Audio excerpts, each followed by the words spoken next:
12 and 13 wasn't torture enough, I was also plagued with the issue that I was the only cashew in my entire school. Wait, sorry, my humor's coming out again. Let me explain.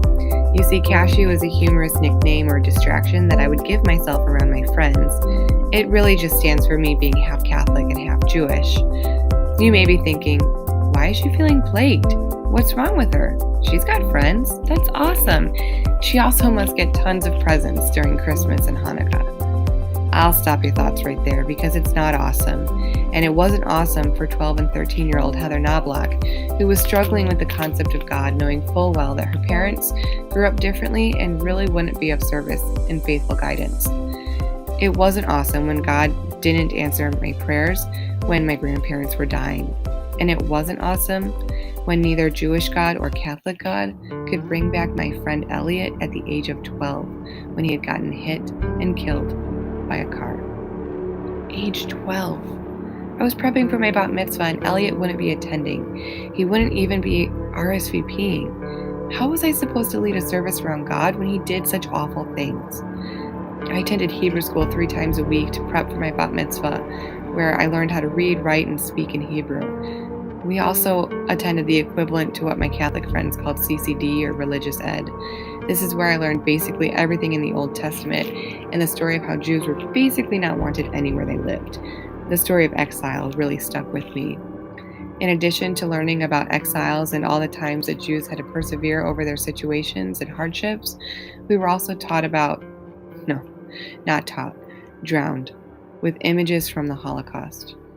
The words, "We will never forget," are burned in my memory with images of dying carcasses behind barbed wire fences. With a split identity in my faith, I still had to begin prepping for my bat mitzvah in middle school. In case you don't know what a bat mitzvah is, it literally translates to daughter of commandment, which means I'm basically a woman coming of age at the age of 13 who's leading a service for my people. My people?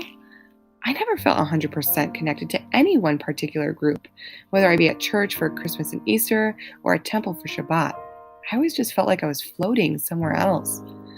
Nevertheless, I persisted just like the Jews before me.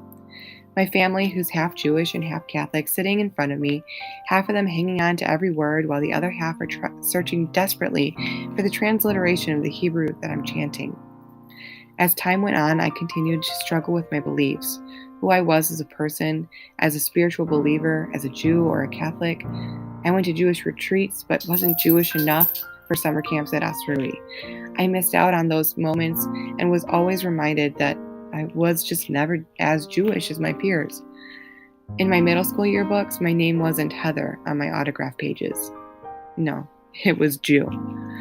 I went on conflicted with my faith throughout the rest of my school career. Then I changed. When I started student teaching is when everything changed. I student taught in Pekin, Illinois.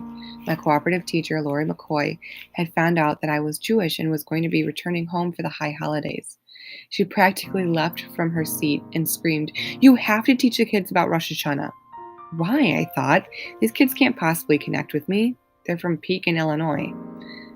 That I wasn't really comfortable with the whole idea either of everyone knowing I was Jewish.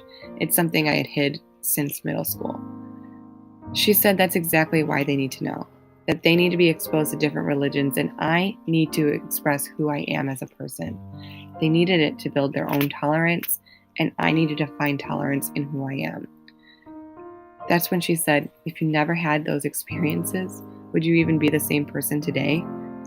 It was as if a ton of bricks slammed into my conscience with a duh moment.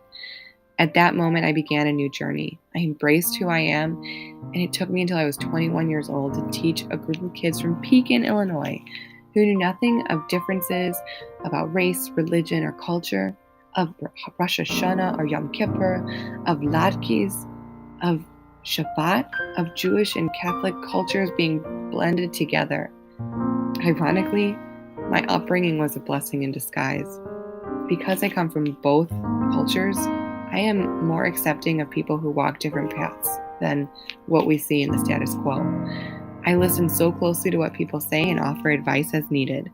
I understand heartbreak in a way that is so deep-rooted in my ancestry, from the Holocaust to Egyptian slavery and Babylonian exiles. I also know that my upbringing led me to my destiny of being a teacher.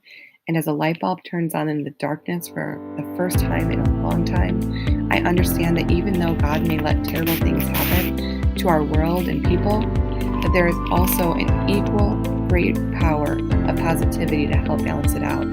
My world of living two lives is more symbolic than everything else in my life around me. After all, I'm a Gemini, and split personalities are kind of our thing.